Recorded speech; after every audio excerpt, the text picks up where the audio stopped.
Hello, remarkable people. My name is Sunshine Daye. Welcome to another soul session where we explore the depths of our being to find harmony and remedies for the conditions that trouble us. Today's topic is boom, emotional unrest. I know you might be saying, yo, Sunshine, why you being so violent and using foul language like emotional unrest? I know some of you might feel violated right now by me using the term emotional unrest. And yet I am reminded of Alex. Alex is a 35-year-old who's living in a city or a town and is struggling with lingering feelings and the aftermath of emotional trauma and turbulence. Now, these emotions, they stem from the shadows of the past struggles that persist underneath the surface. And you and me, like Alex, we may also have past traumas, relationship issues. We might have workplace stress or financial strains. These are all like emotional unrest, right? We might be dealing with health issues, chronic illness, health concerns, pain, grief, and loss. All have to do with emotional unrest, coping with the death of a loved one, or moving, or dealing with loss, whether it be a job, a relationship, or other opportunities that trigger this emotional turmoil and unrest. It could be substance abuse, addiction, alcoholism, addiction to food, drugs, sex, you name it, isolation, loneliness. These feelings of loneliness or unfulfilled expectations also bring about emotional unrest and, of course, even identity crisis, dealing with your own identity, your sense of belonging. People today are also dealing with who they love and don't love. I mean, there's so much. And, just like Alex, who attends 12-step meetings, attends church, is seeking solace in the shared stories and the triumphs of people around Alex, it's still so challenging to fully shake off the haunting impact of past experiences and emotional unrest, especially living in a town with the hustle and the bustle. Sometimes there's an unease, and you might find that for yourself. You might even be questioning your own life and your own stories around if there's ever truly any lasting serenity.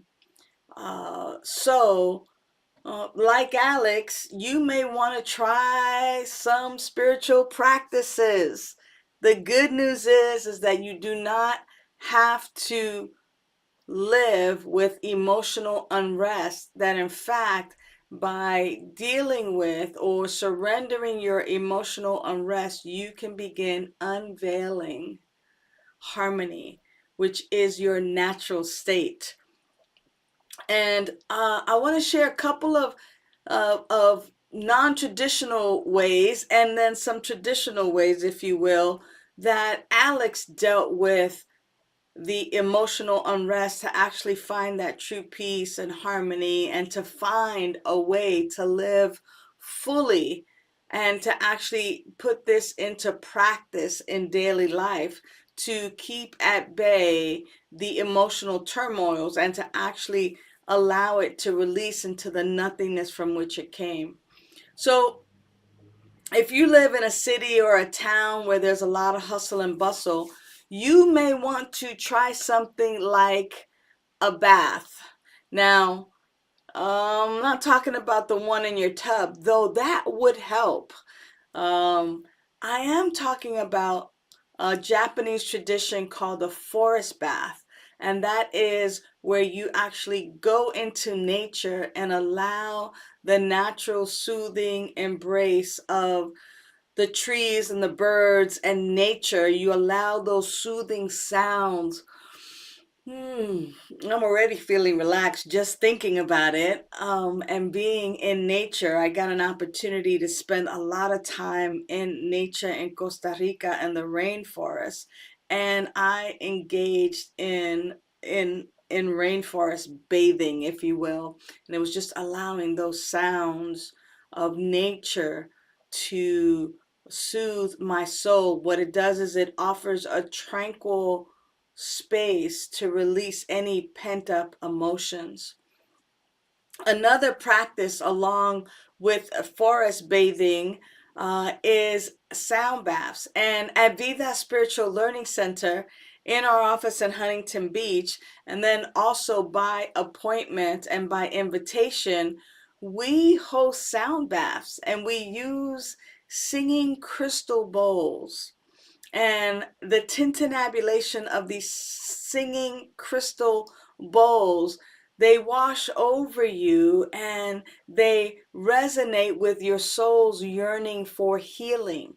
And as a result, the auditory embrace releases these emotional knots, if you will, and they unravel a lot of the emotions, paving the way for a newfound serenity. The third spiritual practice that I am inviting you to practice and practice and practice at home is spiritual mind treatment. It's also known as affirmative prayer, and spiritual mind treatment is a scientific form of affirmative prayer that shifts your mind so that your life manifests that which you desire. And so when you're faced with situations or emotions that you'd like to change, you can use spiritual mind treatment to define and declare what you want. The simplest method for treatment is to divide it into 5 steps. And of course, these 5 steps are recognition, unification, realization, thanksgiving, and release. To get the full version of a spiritual mind treatment, check out Vida's Teaching Treatment Tuesday for an affirmative prayer on emotional well-being. That prayer, when you use my words as your words, you will begin to formulate this scientific way to release emotions and actually manifest the life that you crave, the life that you desire, which is unveiling harmony. Know that you are the best part of Vida Spiritual Learning Center. Thank you for participating in today's soul session. And until the next time, remember that you are worthy. Bye for now. Thanks for viewing Vida Soul Session. Please use the links in the description to request prayer, to donate to Vida Spiritual Learning Center, and to join the Vida mail list. Remember to like, share, and subscribe. And for more information, visit our website at vidaslc.org.